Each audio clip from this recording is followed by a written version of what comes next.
everyone, welcome back to the Joe Review. And it's not every day you score 5 goals away from home, let alone against a Premier League side. But we did that last night. We beat West Ham United 5-1 at the London Stadium.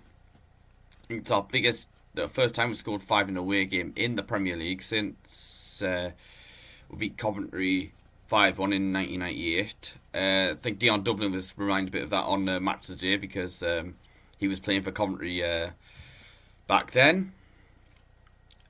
It's 4 wins in a row. And wow, I didn't expect us to go and win by that much in an away game. I mean, I know we've had a few away games we've won by 3 goals against Fulham, Southampton and Leicester. And now we've done it by 4 against West Ham.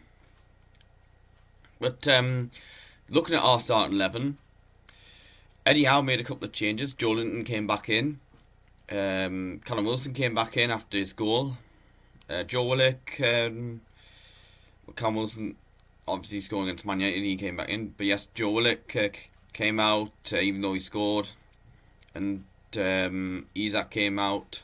I suppose we've obviously got to rotate the side, which is what Eddie has been able to do. Because, just been playing Man United. On Saturday we've got another big game away at Brentford, which won't be easy. The first chance, West Ham had a chance early on. There was a crossing, I think it was from Bowen. Bruno actually hit his own post. That was nearly an own goal from him. Didn't start the best, but in the opening 5 minutes. But then we did get with noses in front. Kera, I think it was, gave away a corner. He didn't really need to. Trippier whipped in. I think got headed out, but then ASM got it back and he puts the ball in. And there was Wilson to head in and never really getting a goal against West Ham and to make it 1-0. Well, he's up to 12 now in terms of Premier League goals against West Ham. More than double the next team. Next club he scored most Premier League goals against, which is Burnley, and 6. I think there might be some others. I mean, I know he scored about 5 goals for us against Burnley before they went down. But yeah, 1-0 within 5 minutes, and then we made it 2-0 about 8 minutes later. Fabian Schär, fantastic ball to Joelinton. He takes it around Fabianski, he puts it in, but the linesman puts his flag up. I've got to be arsed. I knew the flag would go up as soon as he put the ball into the net. I mean, West Ham just switched off. But, they tried to play the offside trap and they didn't play it very well. It didn't really work. I think it was the left back, I can't remember who he was. Emerson, I think. He was playing it onside as the replay showed, and the goal got given. Again, that is what VAR is there for. To correct mistakes, that the offside mistakes that the linesman can make. And it's 2-0 at that point. But West Ham did get one back before half time. We gave away a corner. Bowen kicked off Burn, I think it was. They got a corner, he whipped it in, and then Zouma. I think we need to do better with marking him. But it was a good header from Kurt Zouma to make it 2-1. About 5 minutes before half time. And makes up for an interest in the second half, you're thinking. But then West Ham shoot themselves in the foot so early on, in the first minute, in fact. Aguerd headed back to Fabianski. And Fabianski gave back to Aguerd. He had a brilliant game when they held us to a draw at St James's Park a couple of months back. But he just takes too long on the ball. Murphy closes him down. Brilliant from him. And then he just gives it Wilson for a simple tap, and it's 2-0. And, David Moyes, you could tell he was dejected about that. I mean, the guy is under pressure at West Ham. He's done well for a couple of years, but it's probably gone still a bit like Brendan Rodgers at Leicester, and Brendan Rodgers has just lost his job. I think Moyes is like the 2-1 favourite to be the next manager to leave. I mean, West Ham fans, Would you let him go now? I mean, whilst you still got a chance, even though you still got a chance of winning the Europa Conference, probably still favourites for that.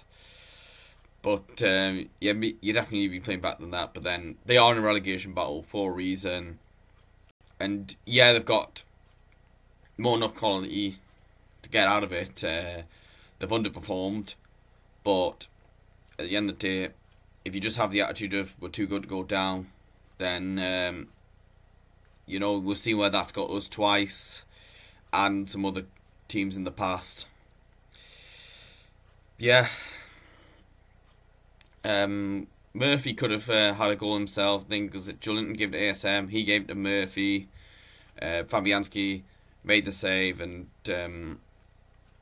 Joelinton was denied chance. Well, defenders, I think it was Kera, put it behind for a corner.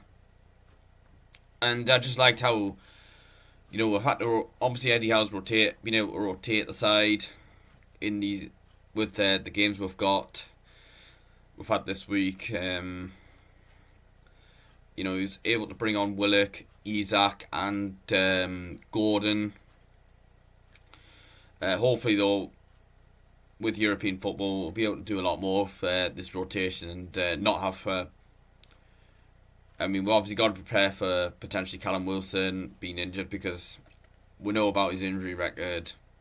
ASM, obviously, he tends to get injured a lot as well. So hopefully we're better prepared for that.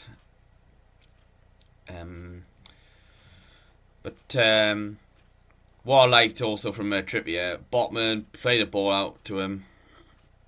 Botman, and he wasn't the best of balls from him. You think it's going out, but then Trippier manages to keep that in play. Fantastic from him, when a lot of players would have just given up on that. But anyway, the fourth goal, I think was it Longstaff or Gordon, who played the ball down. Fabianski came out, he chested it, but he just gave it away to Isak. And Fabianski, he's in no man's land, and then Isak chipped it over him. It's 4-1, and it's game over at that point. But then we just had time to have a fifth goal. Bruno, brilliant ball to Joelinton, and he just slotted it away to make it 5-1, and he got his second goal, and that was the game done and dusted. So yeah, fantastic performance, especially second half. West Ham I felt win the game first half, and if we're looking at the league table, we're still third in the league. We are 3 points above Tottenham with having played a game in hand over them. We're still level on points with Man United with the better goal difference. They beat Brentford, but that win for us, that could be crucial in terms of goal difference, especially when you add up that game and then all the other big wins we've had this season.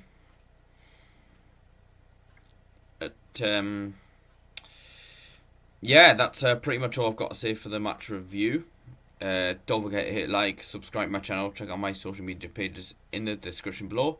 Thank you for watching the video. I hope you've enjoyed what I've had to say, and I'll see you later.